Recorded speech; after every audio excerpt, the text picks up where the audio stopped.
প্রিয় দিনী ভাই ও বোনেরা, আসসালামু আলাইকুম। সালটি ছিল 570 কি 71। বিশ্বের সর্বশ্রেষ্ঠ মহামানব হজরত মুহাম্মদ সাল্লাল্লাহু আলাইহি সাল্লাম মক্কা নগরীতে জন্মগ্রহণ করেন এবছরেই হিজরি রবিউল আওয়াল মাসে। আর এবছরের মহরম মাসে ঘটে যায় এক ঐতিহাসিক ঘটনা। ঘটনাটি কুরআনুল কারিমের সূরা ফিলের আলোকে বলা যায় আসহাবুল ফিল বা হস্তি বাহিনীর ঘটনা। তাহলে বন্ধুরা, চলুন মূল ঘটনায় আলোকপাত করা যাক।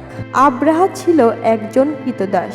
ধীরে ধীরে তার বুদ্ধিমত্তা ও চাতুর্যতা তাকে ইয়েমেনের বাদশার আসনে বসায়। তার প্রভাব প্রতিপত্তি বেড়ে গিয়েছিল অনেক। প্রভাব আর প্রতিপত্তি তাকে করল বেপরোয়া। শুরু করলো ধরাকে সরাজ্ঞান করা। মহাশক্তিধর বাদশার অভিপ্রায় জাগল।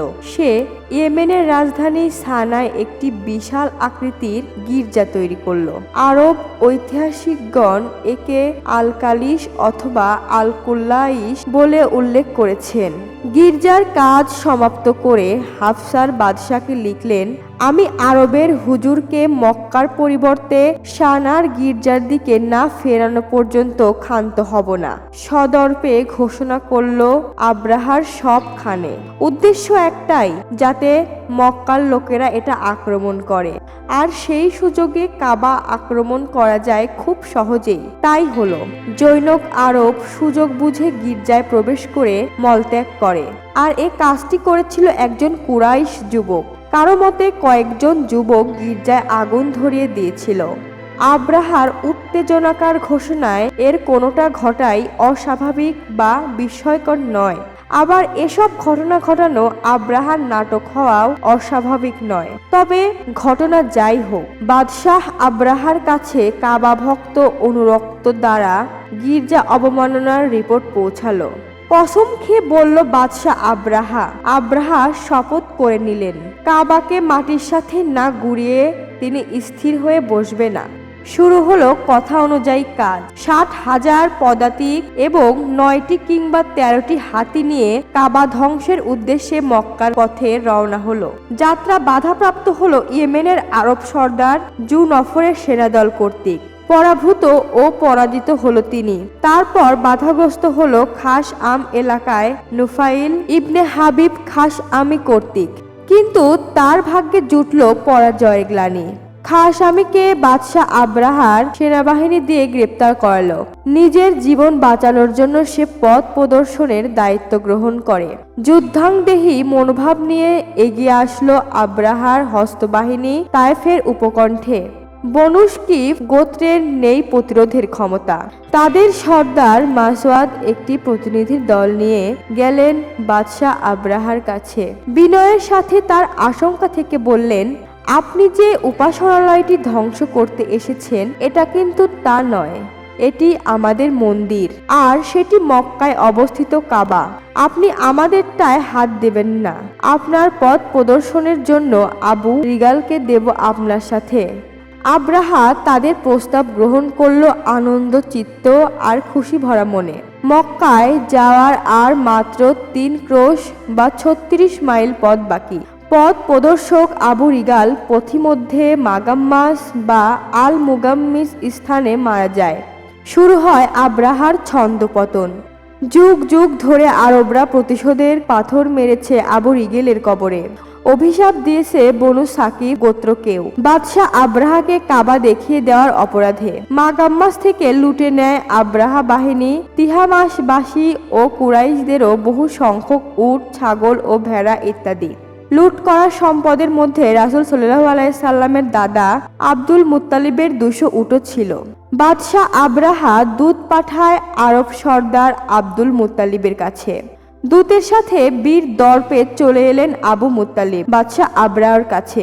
বাদশাহ আব্রাহা তাকে জিজ্ঞেস করলো, আমি যুদ্ধ করতে আসিনি, এসেছি কাবা ধ্বংসের জন্য। তোমরা যদি যুদ্ধ না করো তোমাদের প্রাণ ও সম্পদ থাকবে নিরাপদ। আপনি এখন কি করতে চান? প্রত্যুত্তরে প্রভাবশালী ব্যক্তিত্ব আব্দুল মুত্তালিব বলেন, তোমার সাথে যুদ্ধ করার শক্তি ও সাহস আমাদের নেই। এটা আল্লাহর ঘর, তিনি চাইলে রক্ষা করবেন। তবে আমার 200 উট তোমার লোকেরা এনেছে, আমি আমার উটগুলো ফেরত চাই। বাদশাহ আবরা তাজ্জব হয়ে জিজ্ঞেস করলেন, আপনি শুধু উট চাচ্ছেন, অথচ আপনার ও আপনাদের ইজ্জতের কেন্দ্রবিন্দু এই পবিত্র কাবা, আবার ধর্মীয় উপাসনালয়ও বটে। এটা আমার কাছে বড়ই তাজ্জব লাগছে। আব্দুল মুত্তালিব সহাস্যে জবাব দিলেন, আমি তো উটের মালিক, তাই আবেদনও আমার উটের জন্যই। কাবার যিনি মালিক তিনি তা রক্ষা করবেন, এটাই তো স্বাভাবিক ও নিয়মের কথা। আব্রাহা ভুলেই গেল অহংকার হচ্ছে পতনের মূল। বাদশাহ আব্রাহা দাম্ভিকতা প্রদর্শন করে বলে, তিনি আমার হাত থেকে কাবা রক্ষা করতে পারবেন না। আব্দুল মুত্তালিব তখন প্রতি উত্তরে বললেন, তা আপনি ও তিনিই ভালো জানেন। আব্দুল মুত্তালিব তার উট নিয়ে চলে গেলেন। কারো মতে বাদশাহ আব্রাহা একবার বলল, শুনেছি এখানে শান্তি ও নিরাপত্তার ঘর আছে, এটাকে ধ্বংস না করে দেশে ফিরব না, এর শান্তি ও নিরাপত্তা বিনষ্ট করবই করব। আব্দুল মুত্তালিব বললেন, অতীতে কেউ পারেনি, পারবেন না আপনিও। এগিয়ে চলল আব্রাহা।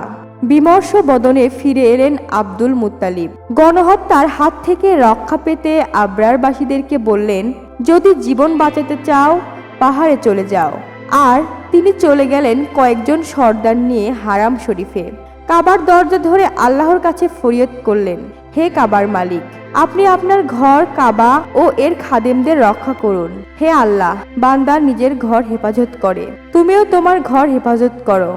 মজার ব্যাপার হলো, কাবা ঘরে থাকা 360টি মূর্তির কথা তারা ভুলেই গেল।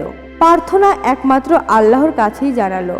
দোয়া করে আবুল মুত্তালিব ও তার সাথীরা পাহাড়ে গিয়ে আশ্রয় নিল। বাদশাহ আব্রাহা বীর দর্পে বিশেষ হাতি মাহমুদ নিয়ে মক্কায় প্রবেশে এগিয়ে গেলেন। মাহমুদ হঠাৎ ধপাস করে বসে পড়ে। প্রচন্ড মারপিটে আহত হয় মাহমুদ, কিন্তু সে তো নড়েই না, এদিক সেদিক দৌড়ে পালায়। কাবা অভিমুখ হলেই গ্যাট হয়ে বসে পড়ে। ঝাঁকে ঝাঁকে উড়ে আসে ছোট ছোট পাখি, ঠোঁটে ও পাঞ্জায় পাথরের কণা। বর্ষণ করে পাথরের বৃষ্টি আব্রাহা বাহিনীর ওপর। প্রচন্ড আক্রমণে শুরু হয় আব্রাহা বাহিনীর প্রচন্ড চুলকানি। চুলকাতে চুলকাতে খসে পড়ে তাদের চামড়া ও গোস্ত, বের হয়ে যায় রক্ত ও পুষ, দেখা যায় শরীরের হাড়। ওরা যেন সব চর্বিত চর্বণ ও জাবর কাটা তীরলতার মতো। এ দশা হয় বাদশাহ আব্রাহারও। ভোদরে পালিয়ে যায় পথ প্রদর্শক নুফাইল ইবনে হাবিব খাসমে। দীর্ঘ থেকে দীর্ঘ হয় লাশের মিছিল। আব্রাহাও ধরাশায়ী হয় খাস আশ এলাকায়। মৃত্যুর কোলে ঢলে পড়ে ওখানেই সে। চুরমার হয় সব ক্ষমতার দাপট, গর্ব ও অহংকার। আর আবাবিল পাখির আক্রমণ হয় মুজদালিফা ও মিনার মধ্যবর্তী স্থান মহাশরিস উপত্যকায়। এটাই হলো আসহাবে ফিলের ঘটনা সংঘটিত হওয়ার স্থান। এই বিশাল ঘটনা ছড়িয়ে পড়ে সবখানে, হয় আরব্য কবিতার সরসের খোরাক, প্রকাশ পায় মহান আল্লাহর অলৌকিক ক্ষমতা। 7 কি 10 বছর পর্যন্ত কুরাইশরা সকল ধরনের পূজা ছেড়ে এক আল্লাহর ইবাদত করেন। এ বছরটি ইতিহাসে স্থান করে নেয় আমুল ফিল হিসাবে। আর এভাবেই আল্লাহ তাআলা তার ঘর হেফাজত করলেন আব্রাহার হাত থেকে।